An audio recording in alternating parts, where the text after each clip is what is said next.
Hey, it's Drybear. The April update release notes are here. Battle for the Throne of Chaos. The Glaivier and South Vern and other changes are here. So we're going to go through the patch notes, highlight everything that's important. We're going to see the update on April 21st at 12 a.m. Pacific time, which is soon, and it will last about 8 hours. So a longer downtime for that, but let's go through the patch notes. Let's talk about what's important so you are in the know. But first, if you have any questions or comments for me, you'll find me live every day on twitch.tv/Drybear. Who knows? I might even be streaming right now. The Battle for the Throne of Chaos refers to South Vern, which is actually probably one of the best storylines in the game and includes a lot of very important characters. So if you are someone who, we're going to get South Vern. If you're someone who skip story, you might want to consider not skipping South Vern because it's quite good. So Spotlight is the new class Glaivier. So this is the next advanced class. We now have 16 classes in the game in the West, and the Glaivier is the newest one. I have tons of content on the Glaivier, including a new Glaivier guide, starter guide, so you can check that out on my channel if you're looking for builds and how to play the class, so you can jump into the game. Practicing an artistic and deadly form of martial arts, the Glaivier slices her way through the battlefield, weaving together attacks through spear and glaive. So she's a stand-swapping, dual weapon class that uses a spear and a glaive. And has multiple builds. It's pretty cool. And yeah, I have a whole, I'm not gonna get into detail. I have a whole video going over how she plays and her builds and all that stuff, so you can go check that out. New continent, South Vern. So this is a continent, I mean, it's technically the west side of the Vern continent. It unlocks at 1340 eye level. And from what I understand, we're not getting the chaos dungeons, but it will give us new areas, which always includes new places to farm. It includes dailies, new dailies that got unlocked for quest lines as well. It means that you'll get new chaos gates, which means we'll get new maps that you can do. And then I think the South Vern chaos dungeons will be added in a future update. So I think the reason they're doing this is there was concern that the people that were super far ahead, like 1415, 1445, where you start getting relic accessories, would be able to start farming those and selling them for insane amounts of gold and then break the market again. So I guess you can go to South Vern. There's a huge amount of mats in the storyline. So it's going to be a good way for people to get mats on this new continent area. And then I guess they'll lock out the chaos dungeons. So this is just going to unlock basically just the quest areas, and you'll get all that set up. But we won't be able, there's no new guardians and there's no new chaos dungeons that you can do. It just gives you more mats and more story, which is pretty cool. It's going to be overall pretty cool on that. So new progression events. So this is, I'm guessing we're going to lose the race, and this is going to be a replacement for what we have. So the first one is a power pass. I was curious how they were going to do this, and a lot of people were asking on how the Phaeton power pass was going to work, and I couldn't answer because I didn't know what they were going to do. So this comes with the Glaivier. What Smilegate does with all of their class releases is they will release a power pass along with the class, so that you can not feel like you have to make a class level 1 and then spend weeks, months catching it up. You can just power pass. So the way this is going to work is you get a Phaeton power pass once you finish Phaeton, and the main story quest Will is the last light blue quest in the Phaeton quest line. So you'll once you finish that and unlock Phaeton and unlock the chaos dungeons and guardian queues for Phaeton, you'll get a free Phaeton power pass, which will take one of your characters, get them to eye level 960, and drop them off in Phaeton, which you don't have to use on Glaivier. You can use it on anyone, but obviously I've been asked many times on stream and on YouTube comments, what if I haven't been to Phaeton yet? Well, here is your answer. So you will get your Phaeton power pass once you complete the Phaeton quest line for the first time. If you've already done Phaeton, I'm sure you'll log in and you already just have one of these. You might have to go to Beatrice to get it, but you'll already have this done. So this gives you a Phaeton power pass, eye level 960. Most people are going to use it on Glaivier, but you don't have to. You can put it on anyone you want.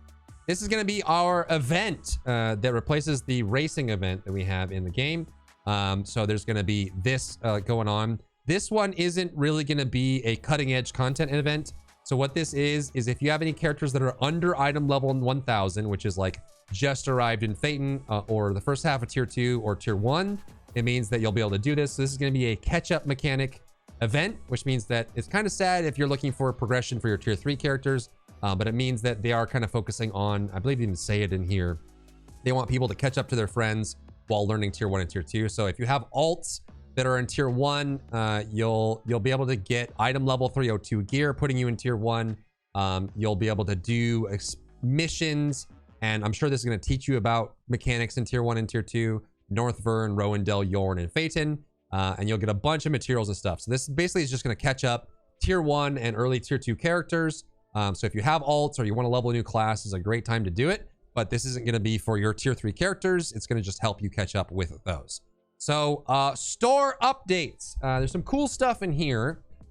Personally, I don't think these skins aren't really for me. I mean, maybe the assassin and the mage are kind of cool and you can mix and match them, but this is set up for the skins, and these are mostly, they're going to be sold individually, and they're also going to be sold in the Ark Pass, which is a battle pass. And I doubt I have to explain what a battle pass is.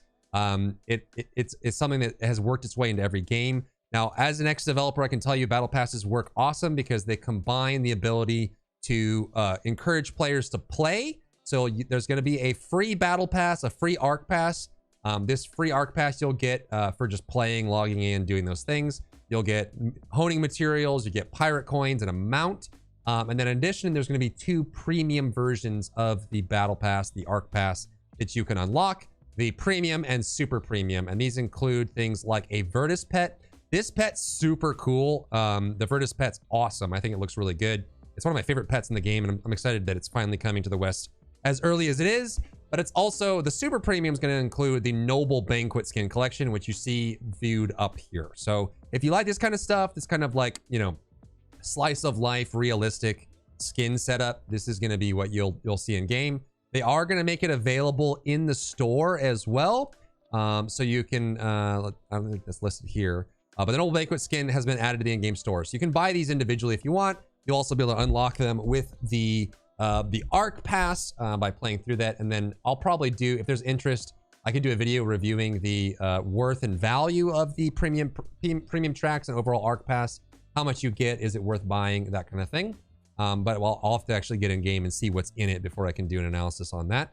But yeah, so the Ark Pass is, it's going to be a free regular amount. If it's anything like the Ark Pass from the other regions, you'll just be logging in, playing a certain amount of time. You'll get pirate coins and honing materials regularly, and then at set intervals, as you reach milestones, you'll unlock cosmetics like a mount, and then you can pay for an additional premium or super premium, which gives you this. I think the biggest win here is going to be the Virtus pet. I'm not sure what mount is in there, but the Virtus pet's super cool. I like him a lot. It's $15 or 1,500 royal crystals for premium and 3,000 royal crystals for super premium, but without knowing the actual overall value, it's hard to tell you how much that is worth or not.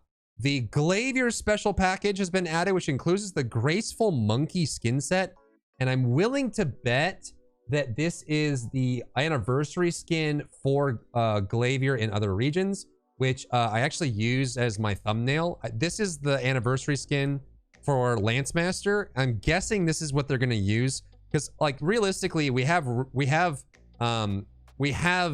anniversary skins for most of the classes, just they haven't existed for us.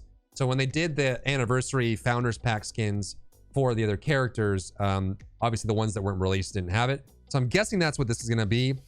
This skin is actually super cool. The one thing I'm curious about is it actually shows a lot of skin.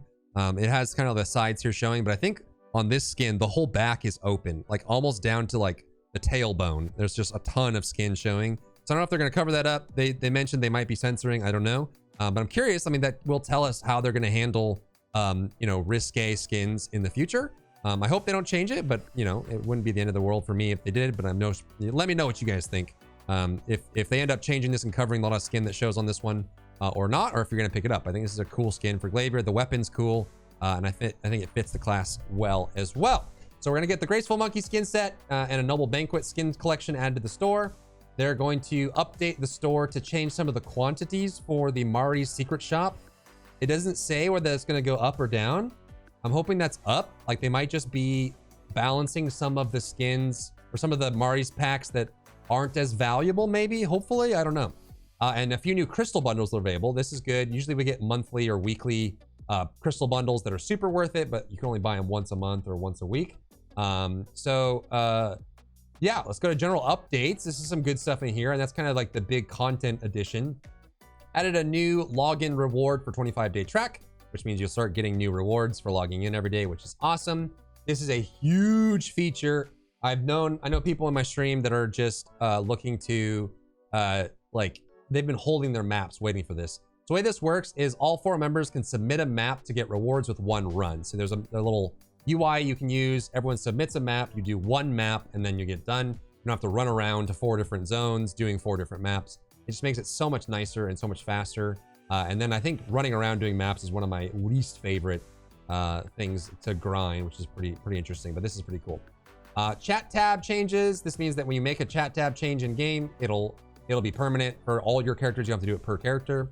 Modified voice chat volume settings. That's cool. Up to the server selection screen background. Neat. Increased available character slots from 12 to 18. This is probably the one that I'm like maybe a top 3 for me. South, Vern, Glaivier, and this. This means that I can now have one of every class because there are going to be 16 classes and 18 slots. So now we can have all the classes, which is cool. But this, I'm pretty sure other regions are at 24 characters maximum. I'm guessing they just held it back for launch to make sure there weren't a lot of bots or whatever. Fixed an issue where skill tree info is not shown when viewing PvP skill. That's cool. This was kind of a minor inconvenience, but it's nice.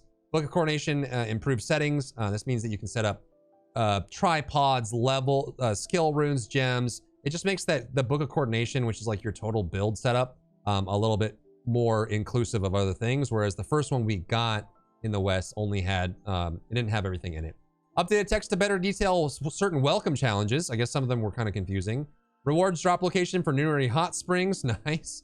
Add additional control settings, allowing users to tweak the pointer speed. I'm surprised that wasn't in there in the first place. Added a new button in custom PvP lobbies, allowing users to view all players' active Book of Coordination presets. Added an option to clear all text within the active chat tab when right-clicking. That's huge, so you can dump your chat text. Useful mostly when people are spamming you or you just want to get rid of it. And then adding a new setting, allowing players to disable the virtual keyboard while using a controller. And we got a bunch of bug fixes here, a lot. I'm trying to skim to see if there's anything major in here. You can, one of the wallpapers had an issue. Push to talk had an issue. Fixed an issue that caused the Destruction Punisher skin set, which I think that's Gunslinger. It's only applied to 1 slot, so that's a nice fix. I don't know if people were kind of getting owned by that. Fixed an issue that caused the event timer shown on the map to be offset based on the player's time zone. So more event timers being fixed. That's good. Okay, yeah, so there's nothing major here. That's a lot of just small bug fixes, but nice to have. And the one thing I did forget to mention, I think, was what's in the premium. There's going to be a wallpaper plus bonus in the extra. Yeah, so they're going to have Super Premium is going to have the Noble Banquet and the Banquet wallpaper. Generally, wallpapers are worth collecting because they rarely offer these and they only offer them in one way. So you may never be able to get this. So check out the wallpaper. I'll probably do a skin review video that shows what this looks like. But generally, wallpapers are coveted in Lost Ark because they don't come often and they usually only have one way to get them and then they're gone forever. So just keep that in mind. But that's good. I mean, that's the April patch notes. The big things, the big takeaways are we get Glaivier as a new class, which is awesome. We get South Vern, which is a lot of new mats. Keep in mind, we're not getting the Chaos Dungeon, so you can't farm new accessories, but it will allow you to get the mats and get the continent unlocked, which is cool. You're gonna get a free power pass once you complete Phaeton. If you already have Phaeton, you'll get it right away. Then there's gonna be a catch-up event for any of your characters that are below item level 1000. And then there's gonna be the Arc Pass with 3 levels, a free level, a premium level, and a super premium level, with cosmetics and then honing materials, pirate coins, and other things in there, which is pretty cool. And then, yeah, we're getting character slots. We're getting the improved secret map setup. And that's awesome, man. Like, this is just, it's a great patch. The notes seem smaller than I thought they would be, but it's a lot of good stuff. So I'm excited. Let me know what you're excited about, what you're mostly looking forward to in the patch. Maybe it's Glaivier, maybe it's the new area. Who are you going to use your Phaeton Power Pass on? Is it going to be the Glaivier? Are you going to use someone else? What class are you holding on to? And how do you feel about these skins? Do you like them? Do you not like them? Some of these slice of life skins do well in the East, but in the West, sometimes they don't do as well. People in the West tend to be edgier than more slice of life, real life skins, but you never know. You could have a top hat. That's pretty cool, pretty poggers. You could have a tiny little hat and then a tiny little hat. And yeah, so Yeah, let's go. If you enjoyed yourself today, leave a like down below. You can support me and my work on Patreon and view Patreon exclusive content, link in the description. Thank you so much for tuning in, and I'll see you in the next one.